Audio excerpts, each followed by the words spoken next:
கிறிஸ்துவுக்குள் அன்பானவர்களே, ஆண்டவராகிய இயேசு கிறிஸ்துவின் இனிய நாமத்தில் பாடல் பிறந்த வரலாற்று நிகழ்ச்சிக்கு உங்களை அன்போடு அழைக்கிறேன். இந்த நாளிலேயும் ஒரு பாடல் பிறந்த வரலாற்று நிகழ்ச்சியை நாம் பார்ப்போம். ஜேம்ஸ் மில்டன் பிளாக் ஒரு அமெரிக்கர். இவர் ஒரு சிறந்த வாலிபர் சங்க தலைவராக பணியாற்றினார். பக்தி வளர்ச்சிக்கு ஏதுவான காரியங்களில் வாலிபர்களை வழிநடத்தி வந்தார்.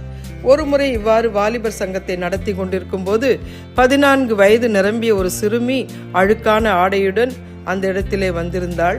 அவர் அவளை அழைத்து, நீ ஒவ்வொரு ஞாயிற்றுக்கிழமையும் சண்டே ஸ்கூலிலே கலந்து கொள்ளும்படியாக அவளை அழைத்தார். அவளுடைய தகப்பனார் குடிக்காரர் என்று அறிந்து அந்த பிள்ளையின் மீது பரிவும் பாசமும் ஏற்பட்டதினால் ஒவ்வொரு வாரமும் அந்த மகளை அந்த சண்டே ஸ்கூலிலே கலந்து கொள்ளும்படி செய்தார். அந்த சண்டே ஸ்கூலிலே ரோல் கால் வாசிக்கும்போது ஒவ்வொரு பிள்ளையினுடைய பெயரையும் வாசிக்கும்போது அந்த பிள்ளைகள் எழுந்திருந்து ஒரு வசனத்தை கூறி அதன் பிறகு அமருவார்கள். இது ஒவ்வொரு முறையும் நடைபெற்று கொண்டிருந்தது. ஒரு நாள் ஜேம்ஸ் பிளாக் அவர்கள் அந்த ரோல் காலை வாசிக்கும்போது இந்த மகள் அந்த சண்டே ஸ்கூலுக்கு வரவில்லை. ஏன் என்று அறிந்து கொள்வதற்காக அவளுடைய வீட்டிற்கு சென்றார். அங்கே அந்த குழந்தை மிகவும் நோய்வாய்ப்பட்டு மரிக்கும் தருவாயில் இருந்தது. அந்த குழந்தை மரித்தும் போய்விட்டது. இவளுடைய இந்த நிகழ்ச்சியை பார்த்து இவருடைய உள்ளம் உருக்கியது. அன்று தன் செய்தியில் கடைசி நாளில் புத்தகங்கள் திறக்கப்படும். அப்போது ஆட்டுக்குட்டியானவரின் ஜீவ புஸ்தகத்தில் எழுதப்பட்டுள்ள பெயர்கள் வாசிக்கப்படும். இவ்வாறு அழைக்கப்படாதவர்கள் பரலோகத்திற்குள் பிரவேசிக்க முடியாது. எனவே உங்கள் பெயர் வாசிக்கப்படுமா? அப்போது சந்தோஷமாய் பதில் கூறுவீர்களா என்று சவால் விடுத்தார். பின்னர் ஜெபத்திலும் இப்படிப்பட்ட பாக்கியத்தை எங்கள் ஒவ்வொருவருக்கும் அருளும் ஆண்டவரே என்று கூறினார். ஆனால் இவருடைய உள்ளத்திலே இதற்கான ஒரு பாடலை தேடினார். ஆனால் அந்த பாடல் கிடைக்கவில்லை. அதாவது 1 தெசலோனிக்கேயர் 4:16-17 வரைக்கும் வசனம் கூறுகிறது, கடைசி காலத்திலே எக்காலம் ஊதும்போது ஆண்டவர் வருவார் என்று கூறப்பட்டிருக்கிறது. அடுத்தது வெளிப்படுத்தல் 21:27 ஜீவ புஸ்தகத்தில் பேர் எழுதப்படாதவர்கள் அக்கினி கடலிலே தள்ளப்படுவார்கள் என்று எழுதப்பட்டிருந்தது. இந்த காரியங்கள் அவருடைய மனதிலே அதிகமாய் பாரத்தை ஏற்படுத்தியது. இந்த பிள்ளை பரலோகத்திலே இருப்பாளா?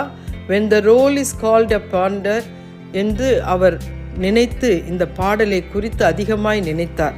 எனவே வீட்டிற்கு சென்று அவர் ஒரு பாடலை எழுதினார். அது 15 நிமிடங்களுக்குள் 2 ஸ்டான்ஸாவையும் எழுதி இந்த பாடலை எழுதி முடித்தார்.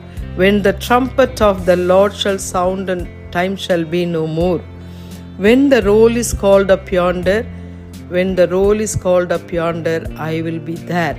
நான் அங்கே இருப்பேனா என்ற நம்பிக்கையை என்ற விசுவாசத்தை இந்த பாடலின் மூலமாக நாம் பெற்றுக்கொள்ள வேண்டும். நித்திய ராஜ்யத்தில் நமது பங்கு என்ன என்று நம்மை இப்பாடல் சிந்திக்க தூண்டுகிறது. நாமும் சிந்திப்போம். ஆண்டவருடைய 2ஆம் வருகையிலே நாம் பங்கடைவோமா? அவ்விதமாய் என்னுடைய வாழ்க்கை இந்த உலகத்திலே அமைந்திருக்கிறதா? நான் ஆண்டவருக்கு ஏற்ற பிள்ளையாய் வாழ்கிறேனா? கர்த்தரை கால சத்தத்தோடு வரும்போது நான் அவரை சந்திக்க முடியுமா? அவரோடு கூட நானும் பரலோகம் செல்வேனா என்ற இந்த கேள்வியை நாமும் கேட்டு இந்த பாடலை நாமும் பாடுவோம். திவ்ய கால சத்தம் கேட்க இயேசு தோன்றும் காலத்தில் ஆவலாய காட்சி கண்டானந்திப்பேன். மீட்கப்பட்ட தாசர் ஒன்று கூடி மோட்சலோகத்தில் நிற்கும் போது நானும் கூடவே நிற்பேன். தாசர் விண்ணில் ஒன்று கூடி, தாசர் விண்ணில் ஒன்று கூடி, தாசர் விண்ணில் ஒன்று கூடி நிற்கும் போது நானும் கூடவே நிற்பேன். When the roll is called up yonder, when the roll is called up yonder, when the roll is called up yonder, when the roll is called up yonder, I'll be there. நாமும் ஆண்டவர் நம்மை அழைக்க வரும்போது அந்த 2ஆம் வருகையிலே அவரை முகமுகமாய் தரிசிப்போம் என்ற உணர்வோடு இந்த பாடலை பாடுவோமா? நாம் ஆண்டவருக்கு நம்மை முற்றிலுமாய் அர்ப்பணிப்போம். ஆண்டவர் தாமே நம்மை ஆசீர்வதிப்பாராக. ஆமென்.